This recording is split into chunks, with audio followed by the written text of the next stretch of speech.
Hello guys, good afternoon. তো আজ অনেক দিন পর আপনাদের সামনে একটা রেসিপির ভিডিও নিয়ে চলে আসলাম। ভিডিওটা সম্পূর্ণ দেখার জন্য অনুরোধ জানাচ্ছি, আর ভালো লাগলে অন্যকে দেখার সুযোগ করে দেবেন।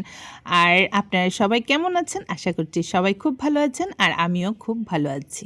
তো শুরু করা যাক আজকের এই রেসিপির ভিডিও। দেখুন, আমি এই রেসিপিটা বানানোর জন্য আমি একটা কড়াইয়ের ভিতরে তেল দিয়ে পটলটিতে নুন হলুদ মাখিয়ে আমি ফ্রাই করে নিয়েছি। আর এখন পনিরটি কিউব কিউব সাইজের কেটে হলুদ আর নুন মাখিয়ে ফ্রাই করে নেব। এই সেটে কিন্তু আমি মশলাও রেডি করে নিয়েছি এই রেসিপিটা বানানোর জন্য। মশলা রেডি করতে আমি দিয়েছি পোস্ত, কাজু বাদাম, কাঁচা লঙ্কা আর 1 ইঞ্চির থেকেও কম একটু আদা দিয়েছি। তো আমার পেস্ট করা হয়ে গেছে, আর পটলটিও ফ্রাই হয়ে গেছে, নামিয়ে রেখে দিয়েছি। এখন পনিরটি ফ্রাই করে নিব।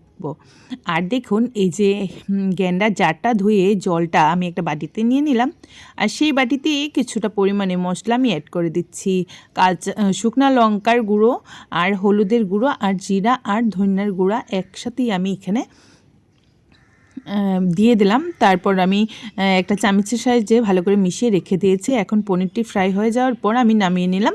আর ফোড়নে দিয়েছি শুকনা লঙ্কা, একটু জিরা আর এলাচি, দারচিনি আর লবঙ্গ দিয়েছি। তো ফোড়নটা দিয়ে আমি কিন্তু সেই গেন্ডার জারটা ধুয়ে যে মশলাটা রেডি করে রেখেছিলাম সেই মশলাটা দিয়ে একটু সময় ফ্রাই করে তারপর আমি পোস্ত আর কাজুর পেস্টটা দিয়ে দিলাম, কাঁচা লঙ্কা আদা সেই পেস্টটা দিয়ে দিলাম। এখন আমি একটু সময় নিয়ে কষিয়ে নেব ভালো করে। দেখুন, আর বন্ধুরা, এই সময় কিন্তু আমি নুনটা অ্যাড করেছি, আমি আগে নুন দিইনি।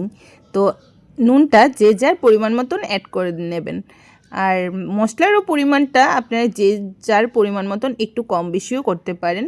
পটল বেশি হলে বা পনির বেশি হলে আপনারা একটু বেশি পরিমাণে মশলা, কাজু, পোস্ত এইসব নিতে পারেন বেশি করে, আর কম হলে তো আন্দাজ করে নিয়ে নেবেন। দেখুন, একটু জল নিয়ে আমি সেই জলটাতে 2-3 চামচের মতন দই দিয়ে ফেটিয়ে এখন মশলার সাথে অ্যাড করে দিচ্ছি। এখন ভালো করে মিশিয়ে নেব এই দইটা মশলার সাথে। আর একটু মানে আধা চামচের থেকেও কম আমি একটু চিনি দিয়েছি, তাতে ফ্লেভারটা ভালো হয়, খেতেও কিন্তু খুব টেস্ট লাগে। আর এখন ভালো করে আবারও কষিয়ে নেব। যখন এমন করে উতরানি আসবে তখন আমি পটল আর পনিরটা দিয়ে দিলাম।